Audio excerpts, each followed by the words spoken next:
اچھا رمضان آتا ہے تو ایک عجیب سی بحث شروع ہو جاتی ہے جس کو سن کر مجھے تعجب ہوتا ہے.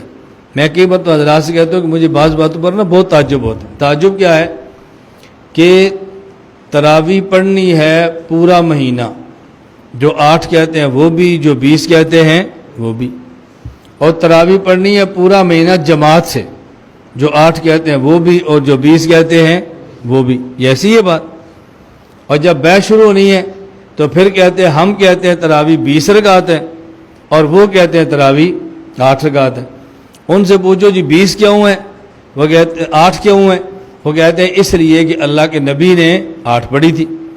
اور بھائی حضرت عمر تو 20 کی جماعت کا اہتمام کراتے تھے، تو ہم نے کلمہ عمر کا تھوڑا ہی پڑھا ہے، ہم نے تو اللہ کے نبی کا پڑھا ہے، لہٰذا ہم نبی والی تراویح پڑھیں گے.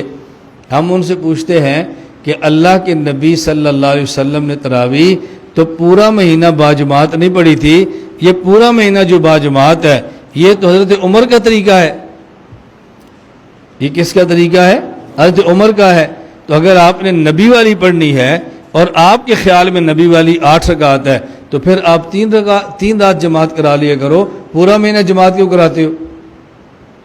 اس پر میں آپ کو ایک لطیفہ سناتا ہوں، پھر بات آپ کو جلدی سمجھ آئے گی. آج سے تقریباً 12 سال پہلے یا 13-14 سال پہلے، مجھے اب یاد نہیں ہے، بہرحال کافی سال پہلے لاہور میں نے 20 رکعت تراویح پر بیان کیا. جب واپس آ گیا تو مجھے فون آیا، ایک ساتھی نے کہا جی آج آپ نے تراویح پر بیان کیا ہے اور ہم نے آپ سے مناظرہ کرنا ہے. میں نے کہا کس پر؟ کہا جی تراویح پر. میں نے کہا بھی ہم مسئلہ کھولنا چاہتے ہیں، کسی کو ذلیل نہیں کرنا چاہتے. مناظر کی خواہش ہوتی ہے سوال چھپا کے رکھو، مناظرے کے وقت کریں گے تاکہ سامنے والا مناظر شرمندہ ہو. میں آپ کو سوال پہلے بتا دیتا ہوں تاکہ آپ تیاری کر کے آ جائیں اور مناظرے کے وقت آپ کو شرمندگی نہ ہو. آپ اپنے مناظر کو بتائیں بھی اس سوال کا جواب کس کا کیا ہے، تاکہ پہلے تیاری کر کے. مجھے کہتے ہیں جی ٹھیک ہے. میں نے کہا آپ تراویح کہاں سے ثابت کرو گے؟ کہا جی قرآن اور حدیث سے. میں نے کہا کتنی ثابت کرو گے؟ کہا جی نہ تراویح کہاں سے ثابت کرو گے؟ کہا جی قرآن اور حدیث سے. میں نے کہا قرآن میں تراویح کا ذکر ہے؟ مجھے کہتے ہیں نہیں. میں نے کہا جب قرآن میں تراویح کا ذکر ہی نہیں تو آپ قرآن سے ثابت کیسے کرو گے؟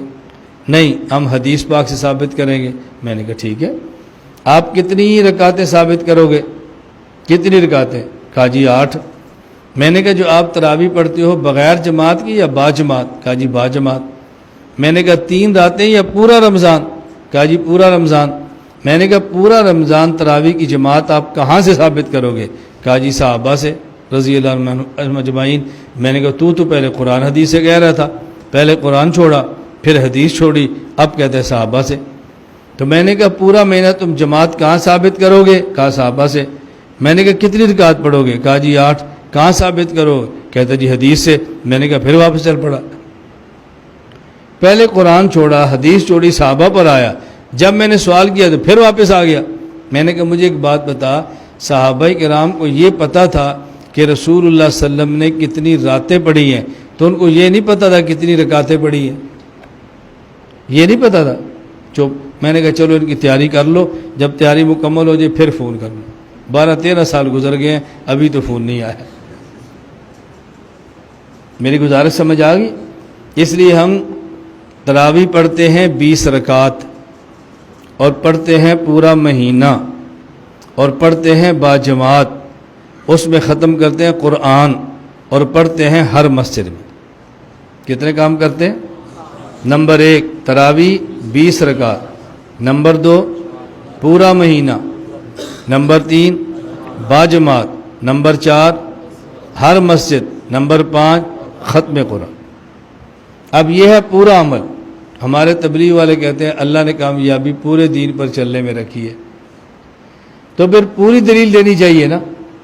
کوئی ایک حدیث پیش کر دو کہ رسول اللہ صلی اللہ علیہ وسلم نے 8 رکعت پڑھی ہوں، پورا مہینہ پڑھی ہوں، باجماعت پڑھی ہوں اور مسجد نبی کے علاوہ اور مساجد میں بھی حکم دیا ہو اور پھر ختم قرآن کیا ہو. جو تمہارا عمل ہے کوئی ایک حدیث پیش کر دو. اب رسول اللہ صلی اللہ علیہ وسلم کی بجائے کچھ صحابہ سے لیں گے، کچھ بزرگوں سے لیں گے. اور جب ہم کہتے ہیں کہ بزرگوں سے یہ سنا ہے تو کہتے ہیں کلمہ بزرگاں دا پڑھے ہے کہ حضور پاک دا پڑھے. اب آپ ثابت کر دو. گزارش سمجھ آ گئی؟ اس لیے کبھی آپ کو تراویح پر گفتگو کرنی پڑے تو فوراً آدھے عنوان پر بات نہ کیا کرو. جی تسی آپ کہتے ہو 20 ہے، ہم کہتے ہیں 8 ہے، 20 پہ دلیل لاؤ.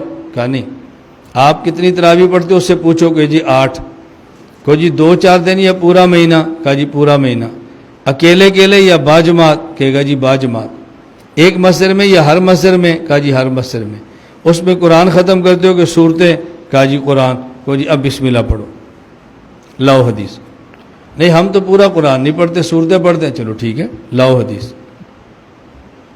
اللہ اللہ خیر سے لاؤ حدیث. نہیں ملتی، چلو تعلیم الاسلام میں دیکھ لو، بہشتی زیور میں دیکھ لو. دیکھو فقہ کتابوں میں سارے مسئلے لکھے پڑے ہیں. آپ فقہ کا انکار کر دو، حدیث سے دکھا دو، اور جب نہیں دکھا سکتے پھر فقہ کو مان لو. تو عبادات کے لیے ضروری ہے عبادت کا وقت، عبادت کا مقام، اور عبادت کو سمجھنے والے علماء. ان 3 چیزوں کا خیال کریں گے تو عبادات بہتر ہوگی، اور انشاءاللہ آخرت بہت عمدہ ہو جائے گی. اللہ ہمیں دنیا بھی اچھی عطا فرما دے. اللہ تعالی ہم سب کو آخرت بھی اچھی عطا فرما دے.